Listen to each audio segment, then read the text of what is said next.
The more things change, the more things stay the same. Coming off of a 7-5 regular season and bowl game victory, the 2024 Texas State Bobcats football team had a good amount of hype surrounding the program. They had a lot of returning talent like Ish Mahdi and Joey Hobart, and brought in reigning conference offensive player of the year quarterback Jordan McLeod in the transfer portal. This group of players is led by a young coaching staff, helmed by second-year head coach G.J. Kinney. This team had so much hype, they were predicted to win their division in the preseason conference coaches poll, and some outlets were keeping their eyes on Texas State as a dark horse playoff contender, as a potential conference champion. This was a change of pace from the team's entire time in the FBS, where they had never even been invited to a bowl game before the 2023 season. If you want to learn more about that season, consider watching my video going over that before you continue on with this video. With the expanded playoffs a realistic possibility ahead of them, did this Bobcat football team live up to the hype? Let's find out. Before we get started, footage of the games this season was tougher to find than last season, so shout out to Kef from Win Now or Get Bent and Texas State Athletics for helping fill that gap with footage on certain plays. I'm making this video just for the love of the game and to share my passion about the Bobcats, as I do not make any money, so thanks to them and thank you for watching. One last thing, if you're a Bobcat fan and you want to support Texas State Athletics, you can do 3 things. First of all, just watch the games live, either in person or on TV/ESPN Plus this upcoming season. Second, you can join the Bobcat Club to help the athletic department directly, which is needed with the revenue share era beginning. Lastly, you can contribute to the Maroon and Golden NIL Collective, who I actually do volunteer for as a bookkeeper. Maroon and Golden takes 0% of the contributions as profit, so all of the money they get goes to the athletes. I'll leave links to the Bobcat Club and the Maroon and Golden Collective in the description. Alright, let's get started. The Bobcats began the season at home against the FCS Lamar Cardinals, so they were large favorites going into this one, but it didn't particularly go according to plan. Texas State started strong with 2 touchdowns on their opening drives, but their third drive was cut short by a fumble. It felt like the Bobcats took their foot off the gas pretty early in this one, because after that fumble in the first quarter, the starting quarterback was pulled, presumably to give the backup more experience. This decision was premature, because the remainder of the first half saw the Bobcats only score 1 more field goal, bringing an 18-0 lead into the half. Lamar showed that they were here not just to collect a check at the start of the second half, by scoring 17 points while only allowing 1 field goal in the first 16 minutes of the half, cutting the deficit to 21-17. Texas State's next drive saw them get back on the board because of a strong run by Ish Mahdi and an absolutely stunning catch and run by Joey Hobart. If nobody else got me, I know that Joey Hobart has got me. A Lamar punt follows up this drive, and another Joey Hobart touchdown puts the Bobcats up by 17 points with a bit over 5 minutes left on the clock. There is no footage I can find of the next bit of this game, but Lamar scores a quick touchdown and forces a quick 3 and out, and this game is suddenly dangerous. Lamar gets down the field quickly again, but is stopped in the red zone and settles for a field goal with under a minute left to cut the lead to 7. Which would be totally fine. All Texas State needs is to get the onside kick. Oh, okay. Here's the last chance for Lamar. 4th and 16 with 2 seconds left on the clock. They complete the pass across the middle of the field, but they get stopped for a short gain as the clock runs out and Texas State escapes with a Week 1 victory. Next week, the Bobcats are up against their rivals in UTSA. Going into this game, they had never beaten this Roadrunner squad in football, with some heartbreaking losses along the way. This time, though, things went a little differently. Texas State dominated from start to finish, having a 35-3 lead at the half, and cruised to a 49-10 victory, claiming their first I-35 rivalry trophy in the process. An amazing all-around performance from the entire team, and the Cats improved to 2-0. Up next, Texas State is hosting Arizona State from the Big 12 Conference. At the time of the game, it was a matchup of two teams that were 2-0, and of course, now we know Arizona State ended up reaching the college football playoff. This game was live on the main ESPN channel on a nice Thursday night in front of a decent weeknight crowd of just over 25,000 fans. The Bobcats start off with the ball, and after getting one first down, they punt the ball over to the Sun Devils for their first drive, where they are able to cap off a 10-play possession with a Cam Scadaboo touchdown. The Cats get the ball back after a touchback and get going to try to tie up the game. On 4th and 2 at their own 44-yard line, G.J. Kinney takes a risk. Jordan McLeod lines up in the shotgun and finds his favorite target, Joey Hobart, for enough yardage for a first down. The next set of downs, the Cats get forced into a 3rd and 9, where McLeod finds Cole Wilson for a first down. A few plays later, a McLeod rush sets up the Bobcats with a 1st and goal, where he's able to then find Chris Dunn Jr. in the corner of the end zone for a wide-open touchdown to tie this game up at 7 apiece. The next Arizona State possession goes nowhere fast as they are forced into a 3-and-out. On the next Bobcat drive, they're able to convert not 1, not 2, not 3, but 4 first downs on their way to another touchdown where they take the lead in this game. Another Arizona State possession, and they have another 3-and-out, including a 12-yard sack. Texas State gets the ball back, and they strike very quickly with a 3-play, 50-yard touchdown drive, capping it off with a strike to Bo Sparks. 21-7 Bobcats. On the following Arizona State possession, Sun Devil quarterback Sam Levitt is able to find his receiver Jordan Tyson down the field, where he's able to make a nice move and find his way into the end zone to cut the lead to 7. Texas State cannot make the streak of touchdowns 4 in a row and needs to punt the ball early in their next drive. With 2 minutes and 38 seconds left on the clock, Arizona State gets to work and moves down the field with a sense of purpose. They cap off the drive with just seconds left on the clock with another Levitt touchdown, this time on his feet. This score sends both teams to the locker room tied up at 21 points each, but the Sun Devils have the momentum.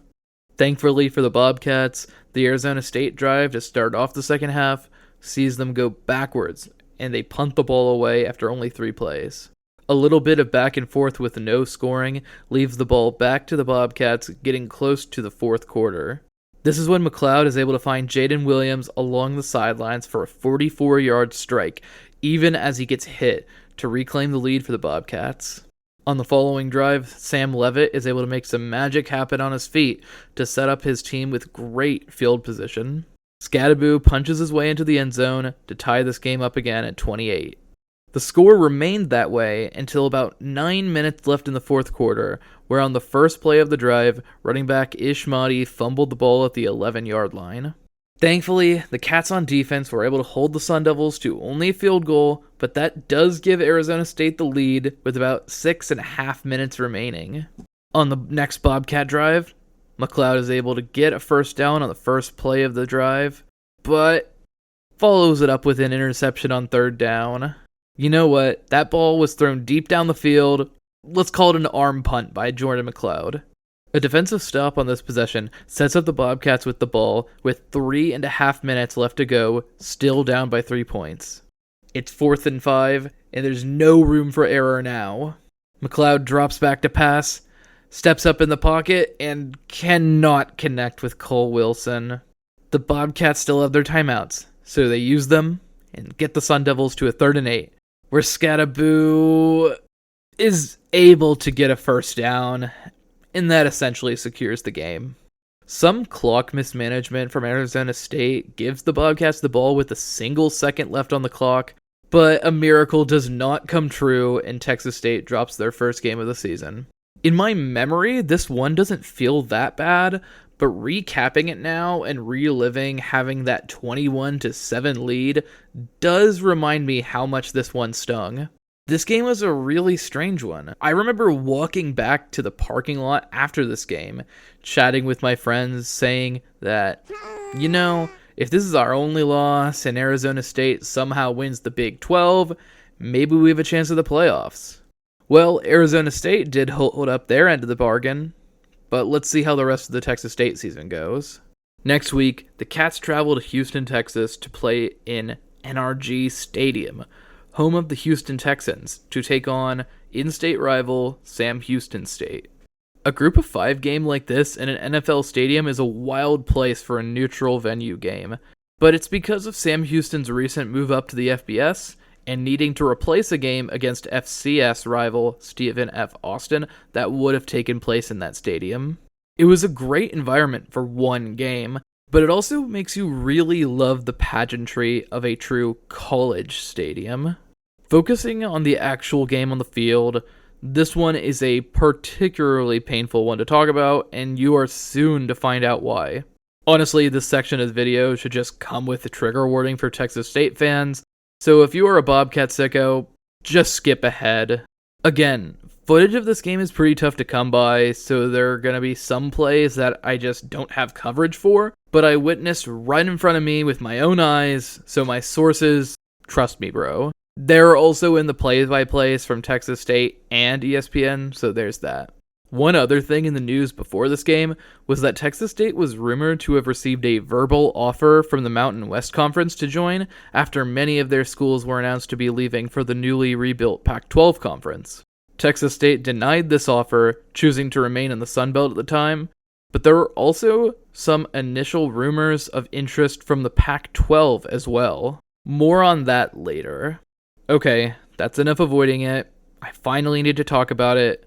Texas State versus Sam Houston State. The Bobcats start off with the ball, and things start off according to schedule, with a methodical scoring drive that was capped with a short pass to Joey Hobart.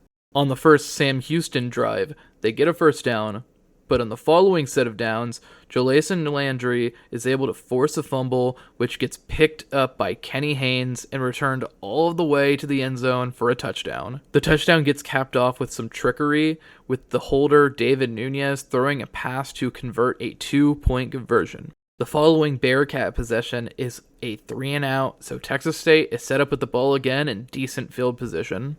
This leads to another Bobcat touchdown with a 4th down conversion from the 2-yard line on a pass to who else but Joey Hobart. The following possession for Sam Houston, they are able to keep a hold of the ball and drive down the field on a long drive where they put some points on the board by way of a short touchdown run.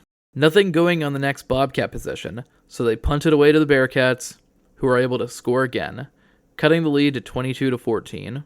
Texas State is able to make it a 29-14 game with a rush, this time from Lincoln Perry. On the following Sam Houston drive, the Cats look like they're going to be able to get off the field by forcing a 3-and-out. But unfortunately for the Bobcats, their returner, Cole Wilson, muffs the punt, and it's recovered by the Bearcats, setting them in prime field position. This is the big turning point of the game, and it is somehow not anywhere to be found on camera. If it's anywhere, I cannot find it. Am I just going to have to start needing to make highlight videos for the Bobcats just so I have footage of extremely important plays for these videos? Okay, anyway, Sam Houston runs it 6 times and puts it in the end zone, making the score now 29-21. With only 40 seconds left on the clock, the Bobcats are able to set up kicker Mason Shipley with the 60-yard field goal attempt, which I guess you might as well try. Well, you know what, Shipley? I apologize. I wasn't familiar with your game. That makes it 32-21, Bobcat lead as we head into the halftime break. Sam Houston starts off with a ball where they punt it to Cole Wilson, who muffs it again. Thankfully, he recovered the ball, so it isn't a turnover, but you don't get to see this anyways because the footage is lost, I guess. With their first drive in the second half, Texas State is able to find the end zone again this time, with a solid throw from Jordan McLeod, who finds Cole Wilson in the corner of the end zone.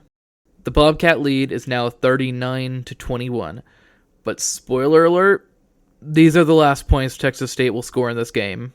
Missed field goal on Sam Houston's next drive, but Texas State fails to capitalize on that because of a failed 4th down conversion, which gives the Bearcats back the ball.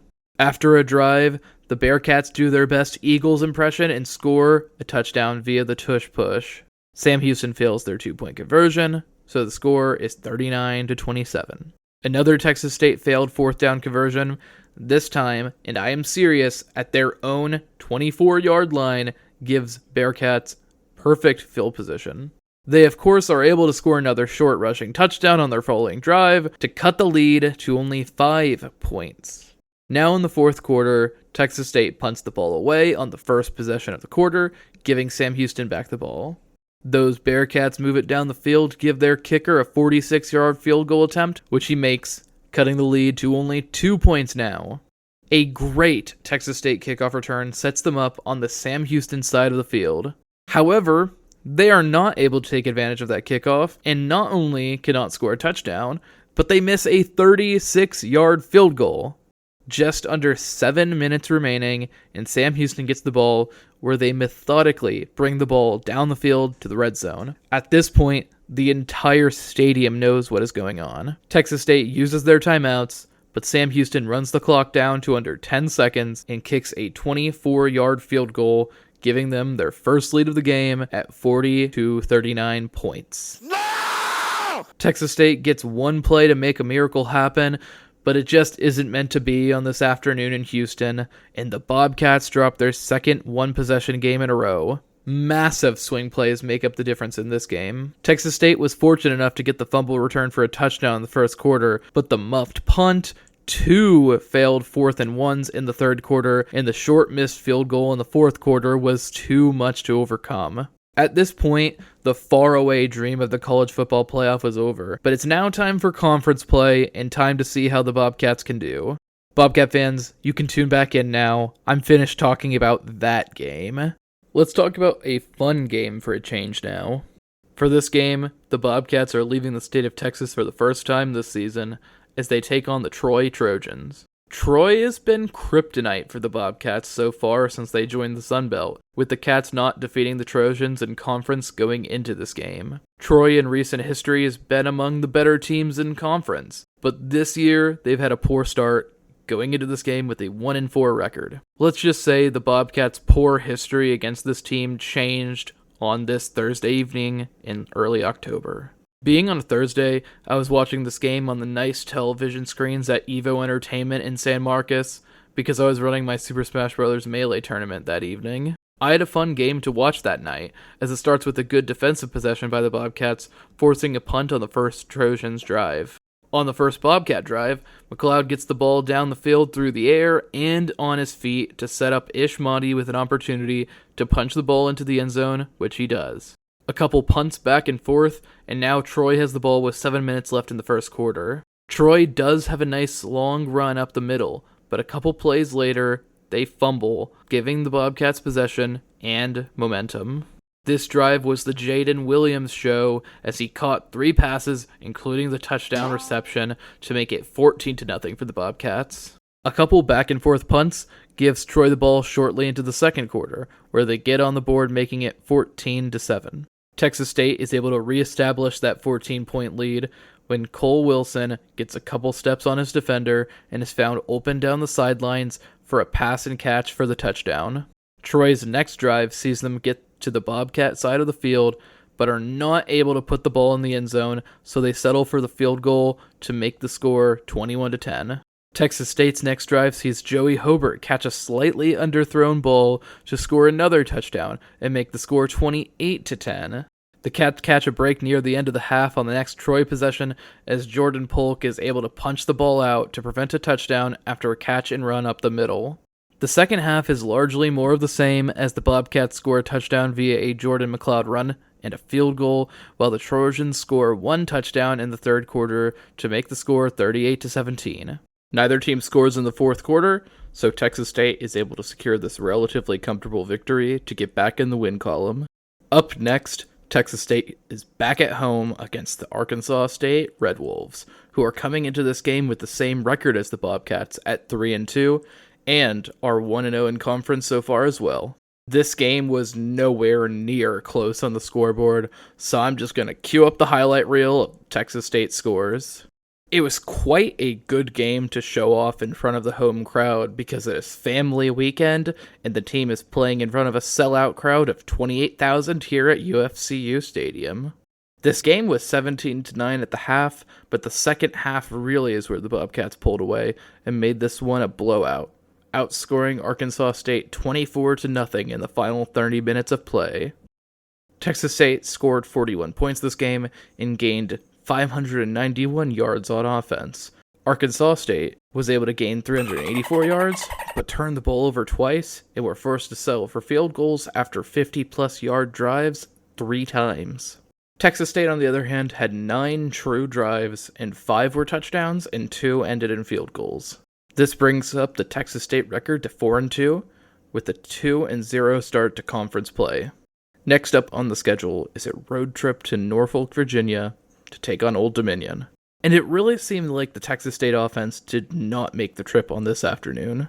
The first half was dominated by the Monarchs, as they scored 14 points, while the Bobcats punted the ball 4 times, and Jordan McLeod was picked off the one time the offense crossed the field into Old Dominion territory. The second half was a bit more interesting as the Bobcats missed a couple field goal attempts, but managed to score a couple touchdowns, and ODU knocked in a field goal to bring the score to 17-14 with 5 minutes to go.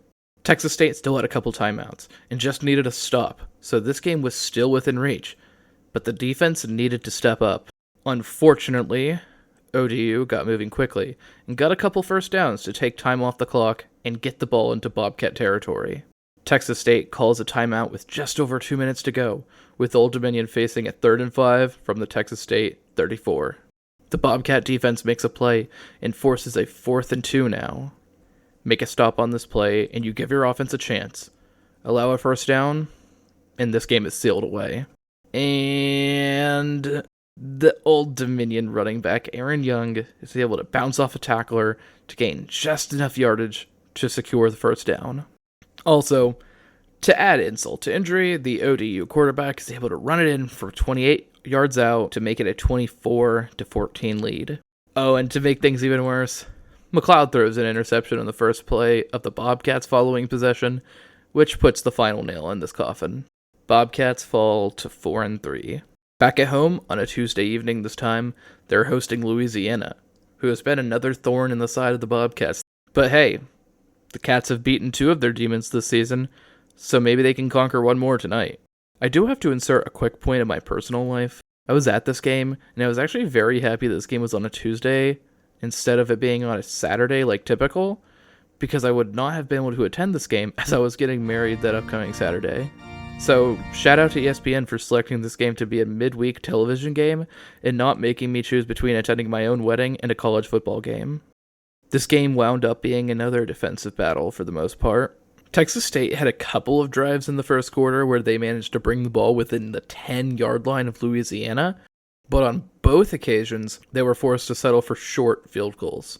In the meantime, Louisiana was able to score 2 touchdowns during the first half. Notably, late in the first half, Jordan McLeod was injured, and the Bobcats were forced to send out the backup quarterback RJ Martinez for the remainder of the game.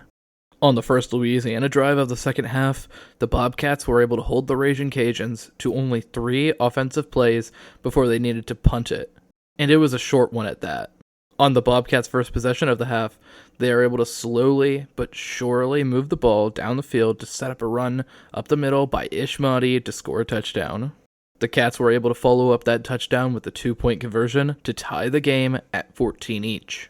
On the next Cajun possession, a long gain in the passing game brings them to the Bobcats side of the field, but the Texas State defense is able to hold them to just a field goal.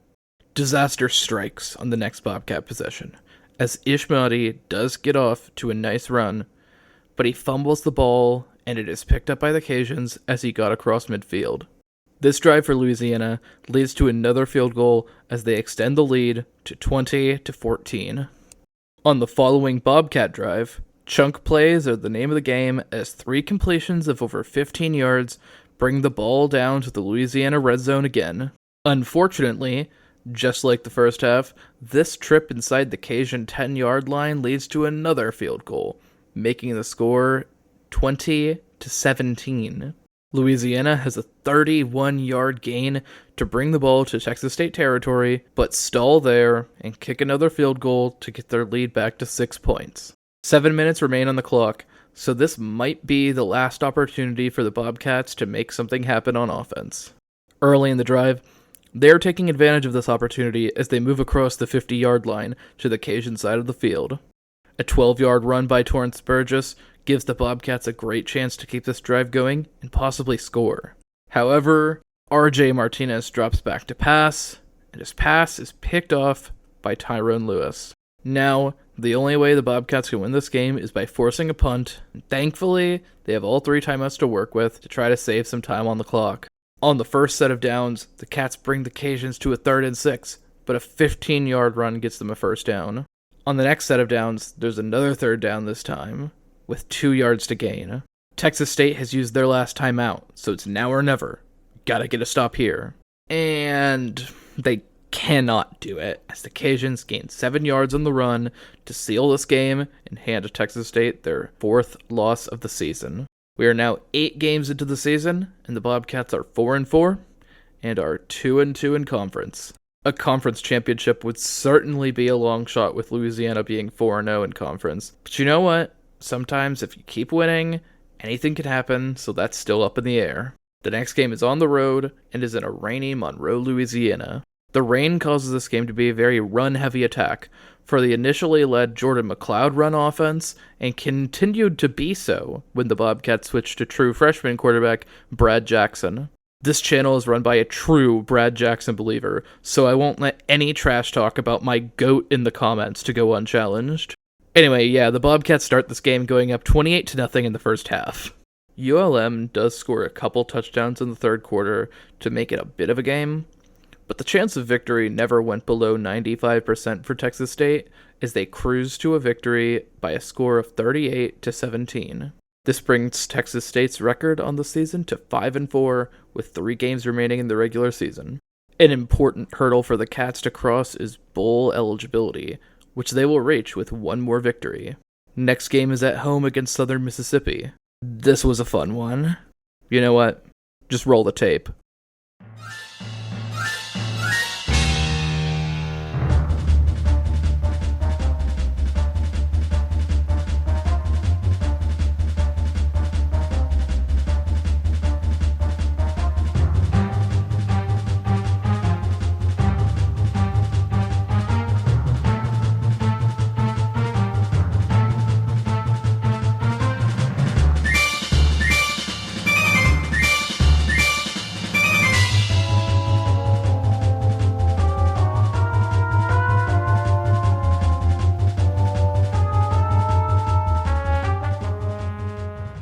Cats absolutely demolished the Golden Eagles with the final score of 58-3.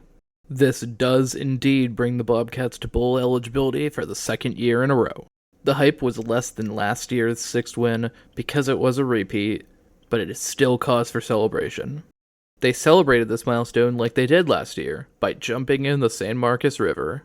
For those not in the know, the San Marcos River runs through a park on campus, and it is tradition for students to jump in the river to celebrate graduating and for other big occasions.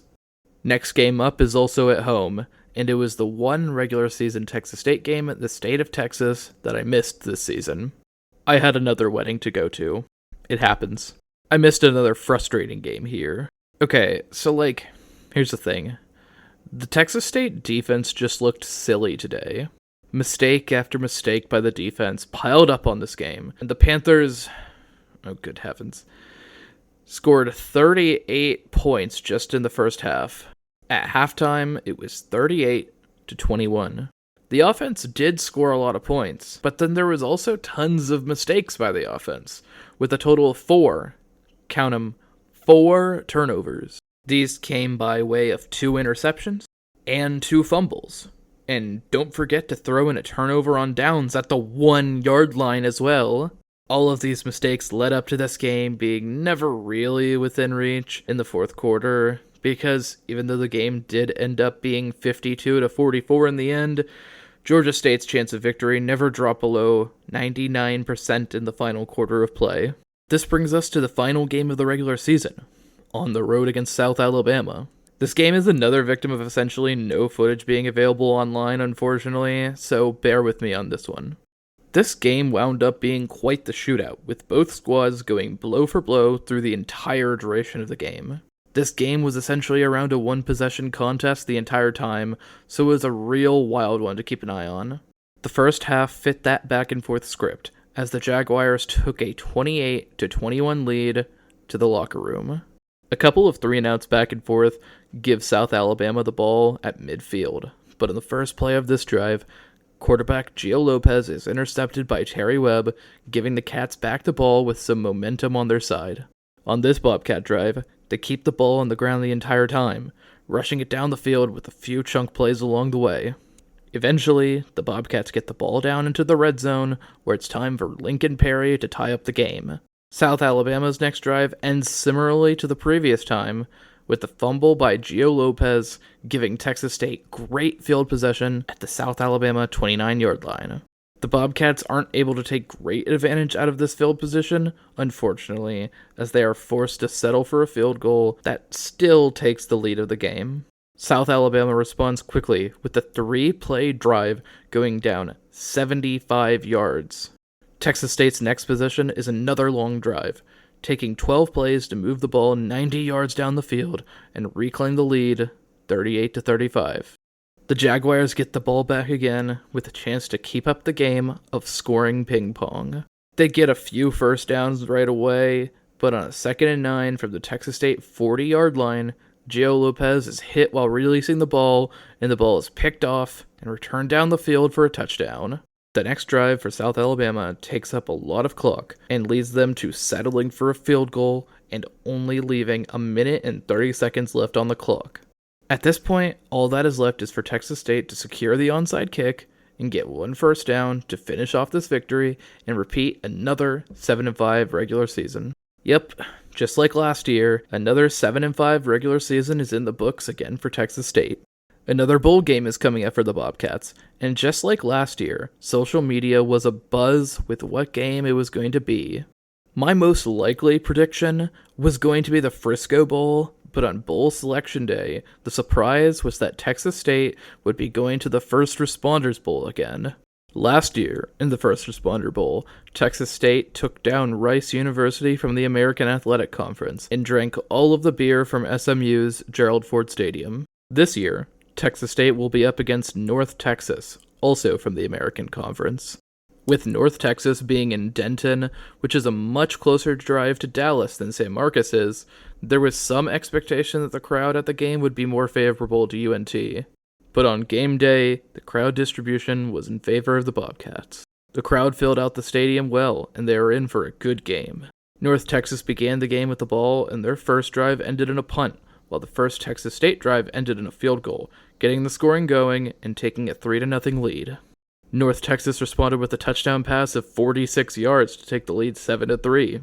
On the next Texas State drive, a 70-yard catch and run got the Bobcats down to the 1-yard line, although on my look of this play, it made it look a lot like a touchdown.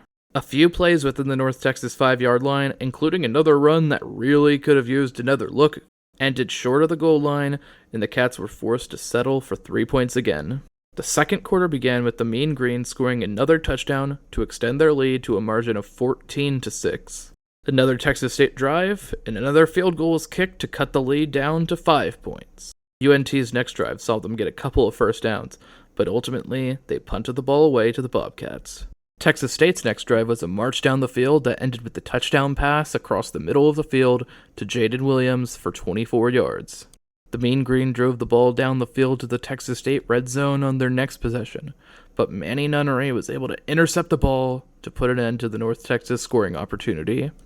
Texas State's final drive of the half ended with a punt that expired the clock, so they took a 16-14 lead into the halftime break. The first drive of the second half saw Texas State take 7 minutes off the clock on their way to scoring another touchdown with a 1-yard run by Lincoln Perry to extend the lead to 23-14. A couple of punts by both teams led to North Texas having the ball to start a drive with 2 minutes to go in the third quarter. A huge 57-yard catch and run got UNT to the Texas State 33-yard line. After this, though, the Bobcat defense stepped up and prevented the Mean Green from gaining 10 yards in 4 plays, leading to a turnover on downs. The Cats drove the ball down to the UNT 29-yard line and were in striking distance on a 1st and 10, but Jordan Clubb made a mistake, and a pass was intercepted by Evan Jackson to keep the game manageable for North Texas. North Texas took their next turn to give away the football, this time with the fumble by UNT quarterback Drew Mestemaker, giving the Bobcats the ball again. A short drive down the field for Texas State, and they kept the turnover party going with the fumble by Jordan McLeod. North Texas finally took advantage of this opportunity with a quick drive highlighted by a 42-yard completion, and with the exclamation point came a 1-yard touchdown to cut the lead to 2 points. Things were looking nervous for the Bobcats, but they'd have the ball with 3 minutes and 20 seconds left on the clock. They could just keep the ball on the ground and just run out the clock, but instead, Lincoln Perry comes up big with a 77-yard touchdown run to bring the lead back to 9 points with just over 2 minutes to go. Next time UNT had the ball, the Cats bring them to a 3rd and 8 on their first set of downs. But after the 2-minute warning, Drew Mestemaker sets off on his own long touchdown run, scoring a 70-yard touchdown. Back to a 2-point game, and Texas State will have the ball after a kickoff touchback. Lincoln Perry has a great run on the first play of this drive, but after this, the Cats cannot get another first down as they're forced to punt the ball back to North Texas with less than a minute remaining. On 3rd down, Chris Mills breaks up the pass, forcing UNT to a 4th down with 12 seconds to go. One last play for Texas State to be clutch, and they do more than required when Traylon Payne intercepts the pass by Mestemaker to secure this game. Jordan McLeod comes out into victory formation to take a knee, putting a ribbon on the second straight First Responder Bowl victory for the Texas State Bobcats. This time the crowd did not rush the field, but the Bobcats raised the trophy all the same, and Lincoln Perry was crowned the MVP of the bowl game. The offseason for Texas State was an interesting one to say the least. They saw many seniors graduate like Jordan McLeod, Joey Hobart, Jaden Williams, Chris Mills, Jordan Polk, and Nash Jones. They also saw some notable players transfer out, like Cole Wilson to Baylor and Ishmati to Arizona. But they of course had a good amount of players transfer in over the offseason to fill the gaps and have her loaded for the 2025 season. Also, I can finally address the elephant in the room that lurked in the corner for most of the offseason. As I had mentioned before, there were rumors of conference realignment affecting Texas State's plans. First, with the Mountain West being interested, which the Bobcat administration denied a verbal offer from, but there was also the long-shot opportunity with a rebuilding Pac-12 conference. Those rumors for the Pac-12 became more and more circulated over the spring months, until in mid-June, Pete Thamel of ESPN released an article claiming that Texas State was the heavy favorite to join the conference. Texas State came up against a July 1st deadline to announce they were leaving their current conference, the Sun Belt, before the buyout fee doubled from $5 million to $10 million. Thankfully, Texas State and the Pac-12 were able to reach an agreement just in time, and on June 30th, 2025, the Pac-12 announced that Texas State would be joining the conference for the 2026 football season as a full member. So now, we're looking forward to the 2025 season, the last season in the Sun Belt for Texas State. I cannot wait to see if they can exceed the bar they have set with 2 8-5 seasons in a row, and I cannot wait to see what the extended future has in store for Texas State football. Now that we are at the end here, thank you for watching this entire video. Please leave a like and a comment, and check out my 2023 Texas State video and 2021 Baylor video, and please subscribe to see anything else I post in the future. Thank you again.